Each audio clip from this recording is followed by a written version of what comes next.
luxury travel is often seen as a way to experience the best the world has to offer. Stunning destinations, five-star resorts, and exclusive experiences.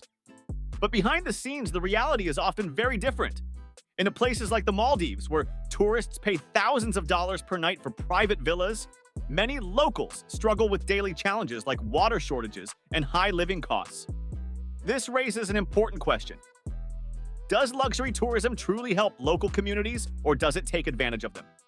The false promise of economic growth. Many luxury travel companies claim that tourism brings jobs and money to local economies.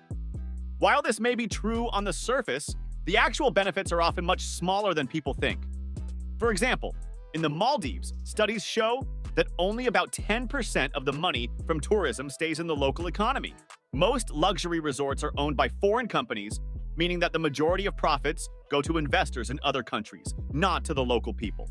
Additionally, while tourism creates jobs, these jobs are usually low-paying roles like housekeeping, gardening, or waiting tables.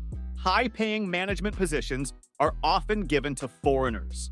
Meanwhile, the increase in tourism can drive up the cost of living, making it harder for locals to afford housing and basic needs. This has happened in places like Venice, where mass tourism has forced many residents to leave the city, and Bali, where local farmers are selling their land because they can no longer afford to live there. Culture for sale. Luxury tourism can turn local cultures into performances for visitors. In Kenya, Maasai warriors perform dances, but these are often removed from their original context for entertainment. In Thailand, tourists visit ethnic villages and treat locals like museum exhibits. In Peru, indigenous weavers abandon traditional dyeing to mass-produce textiles for tourists. Changing cultural practices for visitors can erase their original meaning and importance. The environmental impact. Luxury tourism also puts a heavy burden on the environment, often at the expense of local communities. For example, in Goa, India, a single golf course at a resort can use as much water as 60,000 villagers. This means that while tourists enjoy green lawns and private pools, local people may struggle to find enough drinking water. Even when resorts claim to be eco-friendly, they can still cause harm. In Mexico, some so-called sustainable resorts have destroyed mangrove forests, which are vital for marine life and coastal protection. While these resorts may use solar power or advertise their green initiatives, their construction still damages the local ecosystem. Additionally, elite travel often involves private jets, yacht cruises, and helicopter tours, all of which contribute to climate change. A more ethical way to travel. The solution is not to stop traveling, but to travel in a way that benefits local communities instead of exploiting them. Some tourism models focus on giving back to local people. For example, in Cambodia, the Chambok homestay program allows visitors to stay with local families, providing direct income to the community. Money earned from tourism is used to fund schools and healthcare, rather than being sent to foreign investors.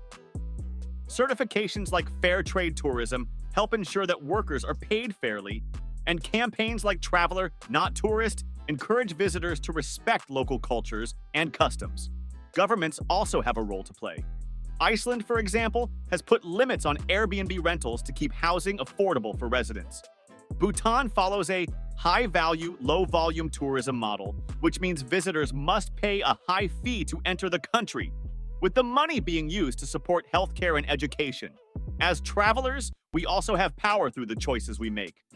Supporting hotels that employ local people in leadership positions or choosing tour companies owned by indigenous groups can make a real difference.